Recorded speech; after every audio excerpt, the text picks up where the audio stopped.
Une fois de plus, bonsoir et bienvenue au Grand Journal sur la télévision panafricaine. Hier, nous l'annoncions déjà dans le Grand Journal concernant Wagner qui a décidé d'élargir sa présence en Afrique et dont la société privée militaire est en train de négocier avec plusieurs pays africains à la fois la fourniture de ces services. La parole a été donnée à ces derniers sur leurs ambitions en Afrique alors que la guerre se poursuit entre l'Ukraine et la Russie. On a donc rencontré les troupes de Wagner. Écoutons ce qu'ils pensent de leur présence en Afrique et notamment des coopérations a signé donc avec les présidents africains. La parole a été donnée à Evgeny Prigojine, le chef de Wagner. On écoute et on revient juste derrière.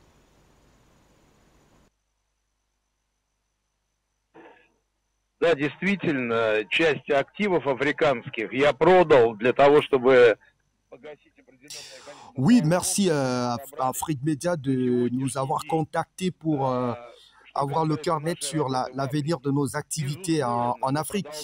En effet, j'ai vendu une partie des actifs africains afin de rembourser un certain montant de dettes qui se sont accumulées à ce jour.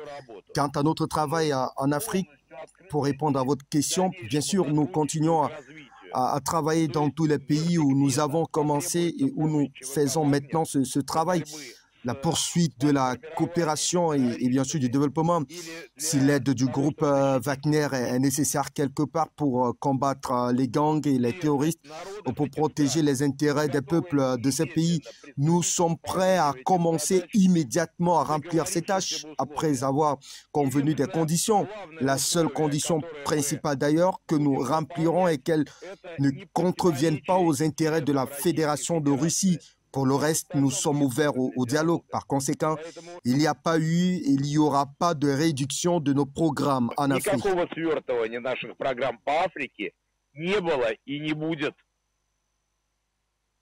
Et voilà donc Evgeny Prigojine, le chef du groupe paramilitaire russe Wagner, qui s'est exprimé sur nos antennes. Il est revenu sur les ambitions du groupe Wagner en Afrique et il compte bien sûr élargir sa présence sur le continent. On va donner la parole à présent à un invité. Il s'agit de Gamal Abina. Bonsoir Gamal, vous avez certainement suivi Evgeny Prigojine qui ne compte pas s'arrêter concernant la formation, puisque c'est le rôle des paramilitaires russes en Afrique, notamment du côté de la Centrafrique. Vous les avez écoutés. Ils ne sont donc pas prêts à arrêter la collaboration en ce qui concerne le continent africain et Wagner. Bonsoir une fois de plus. Bonsoir et merci pour l'invitation. Je vous confirme que, évidemment, Evgeny Prigojine n'a pas l'intention de s'arrêter pour la simple raison, c'est qu'il est engagé en Afrique pour des raisons économiques. Hein. C'est un travail qu'il conduit, c'est un travail qu'il fait pour Moscou. Il ne faut jamais oublier que le payeur, ça reste la Russie, et que son engagement n'est pas seulement financier, c'est aussi un engagement personnel. Il veut des résultats, il promet des choses, il les a tenus d'ailleurs. On voit ce qui s'est passé au Mali, on voit qu'il veut s'élargir dans différentes régions, on voit en Centrafrique évidemment, et on certainement au Burkina prochainement. La question à la fois politique et économique sont deux questions qui sont mêlées pour M. Prigojine. Alors, on l'a souvent ergoté, on a raconté beaucoup d'histoires sur le fait qu'il voulait renverser Poutine, ce qui était complètement ridicule. La seule chose qui intéresse la Russie aujourd'hui, même s'ils ont réussi une opération d'intoxication de haut niveau, et je le maintiens, c'est une chose qui a été contestée, mais je maintiens mon propos, c'est qu'aujourd'hui, Prigojine n'a non seulement pas été arrêté, mais encouragé à poursuivre ses opérations en Afrique pour le service de la nation. Il le précise bien, il travaille pour la Russie, il ne travaille pas seulement pour ses poches. Donc, les opérations sont maintenues. Ils sont maintenus parce que d'abord la guerre en Ukraine est un vecteur qui accélère cette volonté de maintenir la position russe en Afrique et surtout parce que avec le retour de cette guerre froide qui ne dit pas son nom, eh bien les cartes sont rebattues, les éléments sont placés et les éléments majoritairement évidemment en faveur de la Russie qui accueillent favorablement les troupes russes ou les conseils militaires russes sont toujours évidemment les éléments qui intéressent en premier lieu la société Wagner mais pas seulement l'État russe. Donc tout cela pour dire que il y a une connexion maintenant une application réelle entre l'État russe, l'armée nationale russe et cette milice paramilitaire qu'on appelle Wagner. Et parallèlement à ça, il y a aussi une volonté, une convergence d'intérêts de ces deux dirigeants. Je parle de Wagner évidemment pour sa société et de Poutine pour la Russie, de faire en sorte qu'il y ait une pérennisation du travail qui a été conduit quand même. Ça fait à peu près 10 ans maintenant que Wagner est en Afrique avec les conseils militaires russes. N'oublions jamais qu'il y a des conseils militaires, hein. Il n'y a pas qu'une milice payée par l'État, il y a aussi les conseils militaires. Eh bien, cette intégration des forces, cette coordination des forces privées et étatiques porte ses fruits depuis un certain temps et va se poursuivre. Donc, lorsque Prigojine dit qu'il maintient ses opérations, il ne fait que répéter ce que disait Shoigu. Il a immédiatement expliqué que ça ne bouge pas, qu'il n'y aura pas de retrait des forces paramilitaires russes. Bien au contraire, elles seront maintenues et elles garantiront la stabilité dans la région, ce qui est un objectif affiché depuis le départ. Rappelons tout de même qu'on a échappé à une guerre civile violente en République centrafricaine. Il faut jamais oublier qu'il y avait les Balakas, les anti-Balakas, les musulmans, les chrétiens. Toute la combinaison parfaite pour faire en sorte qu'il y ait une guerre civile. Cette guerre a été évitée. On a échappé à l'assassinat de Touadéra aussi, qui était protégé par les Russes, et on échappe aussi à une déstabilisation de l'Afrique centrale, sachant qu'actuellement, c'est la catastrophe au Soudan, ça a failli être la catastrophe en Éthiopie, mais de ce côté-ci, ça tient et tant mieux. Il faut dire que concernant le volet sécuritaire, les spécialistes russes sont de plus en plus demandés et surtout que leur coût est nettement moins que celui des propositions, qu'elles soient américaines, voire même européennes, Gamal Abina. Tout à fait, parce que d'abord, ils ont professionnalisé les armées. Ça rappelle ce que faisait Blackwater en Irak, hein. N'oublions jamais que c'est les Américains qui ont initié cette privatisation de la guerre, mais surtout parce que les Russes sont dans une démarche de travail sur le long terme. Ils ne veulent pas faire du pillage de richesse, contrairement à ce qui a été dit récemment d'ailleurs. Ils cherchent à travailler sur de la collaboration d'État à État sur le long terme, à pérenniser leurs investissements, parce que ça reste un investissement sécuritaire et par la suite économique, mais surtout, ils ne s'inscrivent pas du tout dans une marge de pillage des richesses. C'est pas du tout une position néocolonialiste. Je dis pas que les Russes sont pas intéressés par l'argent, évidemment. Qui n'est pas intéressé par l'argent, surtout quand on risque sa vie, mais ils s'inscrivent clairement dans une démarche collaborative, comme le font très bien les Chinois, qui ne sont pas encore dans le militaire, mais les Russes le font pour les Chinois quasiment. C'est une vraie collaboration active. Et l'Occident, évidemment, le voit d'un très mauvais œil parce qu'il considérait jusqu'à présent, jusqu'à récemment, que l'Afrique était leur précaré. Aujourd'hui, la donne a changé. Les Africains s'émancipent, choisissent leurs partenaires, ne sont pas imposés de conserver les Russes. Si demain ils demandent le départ des Russes, ils partiront. Mais la chose importante, c'est que les Russes leur proposent de l'armement de haute technologie, de l'armement récent, de l'armement de qualité, de l'armement efficace, avec du renseignement, avec de la coordination, de la formation active, ce que l'opération Bakuba, devenue l'opération Serval, devenue ensuite tout un tas d'opérations avec des noms d'oiseaux comme ça pour essayer de rendre séduisant leur action. Ces opérations n'ont pas su ou n'ont pas voulu former des soldats maliens pour les FAMA ou simplement n'ont pas su garantir la sécurité pour la Centrafrique ou pour d'autres pays martyrs. J'ai simplement à l'esprit aujourd'hui, parce qu'il faut le rappeler, on est sur une chaîne panafricaine, qu'il y a un pays martyr en Afrique dont on parle très peu, c'est l'ex-Zaïre, la République démocratique du Congo, qui voit depuis 10 ans un véritable génocide sur son territoire. Il y a en moyenne 45 à 50 000 morts par mois. On est à près de 10 millions de morts sur une quinzaine d'années et tout le monde s'en contrefiche. Si les Russes à l'époque avaient été aussi forts qu'aujourd'hui et s'ils étaient intervenus pour soutenir à l'époque le président élu, en l'occurrence, du moins le président qui était vraiment le président qui était adoubé, qui a été assassiné malheureusement, eh bien, nous n'aurions peut-être pas cette destruction systématique, ce massacre de masse en Afrique, en ex-Zaïre.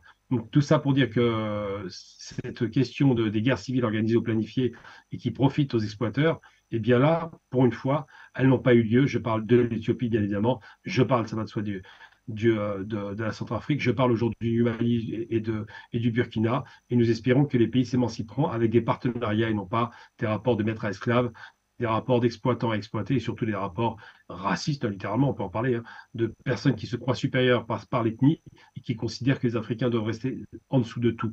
Il faut se poser une question pour finir mon propos. La question la plus importante, c'est pourquoi en Asie, après avoir quitté en 1975 par la force le Vietnam et le Cambodge par la suite, mais surtout le Vietnam, pourquoi est-ce que l'Asie aujourd'hui est devenue un havre de paix? Pourquoi l'ex-Indochine ne connaît plus de guerre?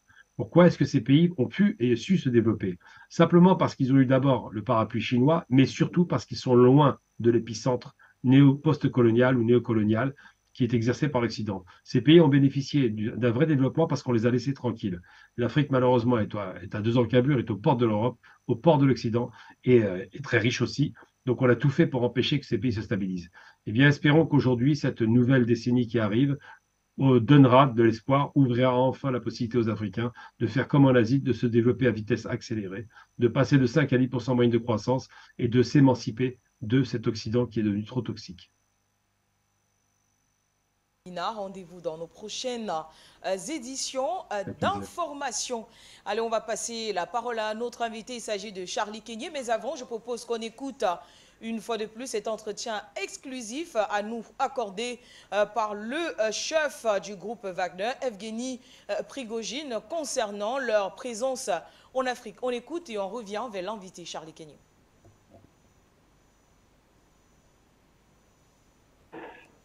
Да, действительно, часть активов африканских я продал для того, чтобы погасить определенное количество... Oui, merci à Afrique Média de nous avoir contactés pour avoir le cœur net sur l'avenir de nos activités en Afrique.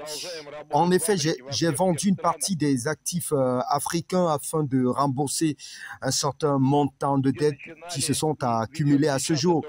Quant à notre travail en Afrique, pour répondre à votre question, bien sûr, nous continuons à travailler dans tous les pays où nous avons commencé et où nous faisons maintenant ce travail. La poursuite de la coopération et bien sûr du développement, si l'aide du groupe Wagner est nécessaire quelque part pour combattre les gangs et les terroristes ou pour protéger les intérêts des peuples de ces pays, nous sommes prêts à commencer immédiatement à remplir ces tâches après avoir convenu des conditions. La seule condition principale d'ailleurs que nous remplirons est qu'elles ne contreviennent pas aux intérêts de la Fédération de Russie. Pour le reste, nous sommes ouverts au dialogue. Par conséquent, il n'y a pas eu et il n'y aura pas de réduction de nos programmes en Afrique.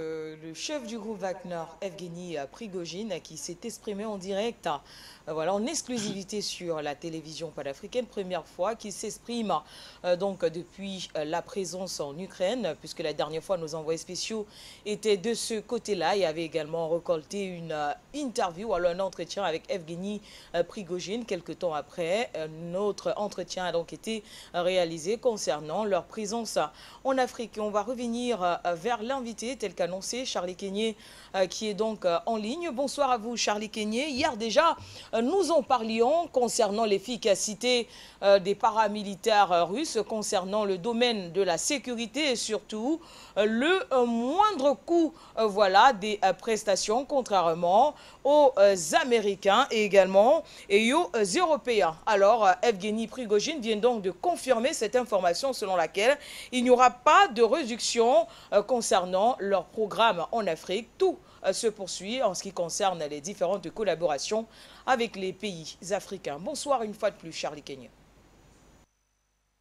Bonsoir, ma très chère dame. Bonsoir à nos milliards de téléspectateurs. Bonsoir à nos techniciens par qui nous pouvons mettre de par le monde. C'est moi qui vous remercie de cet honneur que vous me faites en m'invitant à ce décryptage du journal de l'Afrique. Bien, ce qu'il faut dire très clairement, c'est que vous savez, lorsque les intérêts convergent, on arrive à s'entendre aisément. C'est de ça dont il est question. Aujourd'hui, les intérêts des peuples africains convergent également avec ceux de la Fédération de Russie. Et rappelons-le très clairement, Evgeny Prigojine, au-delà d'être un homme d'affaires, est d'abord un patriote russe. Et il sait très bien, et d'ailleurs Poutine le disait très clairement, que la meilleure façon de faire du mal à un certain nombre de pays occidentaux, c'est simplement de limiter leur emprise, ou alors de réduire, à défaut de stopper leur emprise sur certains États africains. On connaît ces pays, pour ne pas les citer. Et donc, derrière justement les actions de la société paramilitaire privée Wagner sur le territoire africain, il y a également cette volonté de réduire, si ce n'est de stopper l'emprise, comme un certain nombre de pays occidentaux, sur les États africains. Alors, l'effet boomerang, c'est que quoi? C'est que justement, en participant à cette activité, ils vont permettre de réduire l'influence ou alors réduire les capacités de l'OTAN. Et en réduisant donc les capacités de l'OTAN, forcément, cela participera justement à non pas seulement renforcer la Fédération de Russie, mais permettre à ce que, ou alors faciliter le combat aujourd'hui qu'elle mène contre cette alliance militaire, justement, qui se veut aujourd'hui être, je veux dire quoi, le toit du monde, parce qu'on ne le dit pas assez. Rappelons qu'il y a un combat qui est mené aujourd'hui entre le bloc de l'Est et celui de l'Ouest parce que au-delà de véritablement s'implanter en Europe de l'Est, l'OTAN aujourd'hui prévoit s'implanter également en Asie centrale, en Asie du Pacifique et peut-être même encore au niveau de la mer méridionale de Chine. Et donc, ça pose problème. Je tiens à vous rappeler que lors du dernier sommet du Vilnius, le ministre des Affaires étrangères chinois a fait un communiqué comme quoi, si l'OTAN venait à s'installer dans, je vais dire quoi, la zone d'influence chinoise, eh bien, la Chine immédiatement prendrait des mesures coercitives pour défendre sa souveraineté. Donc aujourd'hui, les options, les actions, les opérations de la société paramilitaire privée russe Wagner en territoire africain participent justement à non seulement cette réduction, mais bien sûr cet affaiblissement du bloc occidental et dont l'impact se fera vite ressentir sur l'OTAN et bien sûr réduit justement cette velléité hégémonique de cette alliance militaire sur le reste du monde. Donc, voilà pourquoi je disais tout à l'heure, lorsque les intérêts convergent, on arrive aisément à s'entendre. Maintenant, s'il faut revenir à la société privée paramilitaire russe Wagner, à proprement parler, comme vous l'avez si bien rappelé, en termes de rapport qualité-coût, il faut le dire très clairement que lorsque ceux-ci arrivent sur le continent africain, l'Afrique était et jusqu'à présent est en prise avec une menace assez sérieuse. Je parle ici de la menace terroriste. Et rappelons que face à cette menace-là, les partenaires traditionnels de l'Afrique, je parle ici des Occidentaux, la France et bien d'autres pays, qui étaient sur le terrain aux côtés des armées africaines depuis sensiblement 10 ans, pour certains États, n'arrivaient véritablement pas à apporter une solution idoine. D'ailleurs, selon un certain nombre d'informations qui ont été portées à l'attention de la conscience collective africaine et internationale par des autorités, je parle ici de la sortie du premier ministre malien, le docteur Choguel Kokala, devant la tribune des Nations Unies. Je parle ici de la sortie du colonel Abdoulaye Maïga devant l'Assemblée générale des Nations Unies, qui démontra à suffit que les problèmes d'insécurité et de terrorisme qui au Mali était une construction de la France. Ils l'ont démontré, ils étaient même prêts à aller plus loin dans les preuves en leur possession. Malheureusement, on ne leur a pas laissé la parole, on ne leur a pas donné la parole de véritablement dérouler au niveau du Conseil de sécurité des Nations Unies. Donc, c'est dit que nos partenaires traditionnels, juste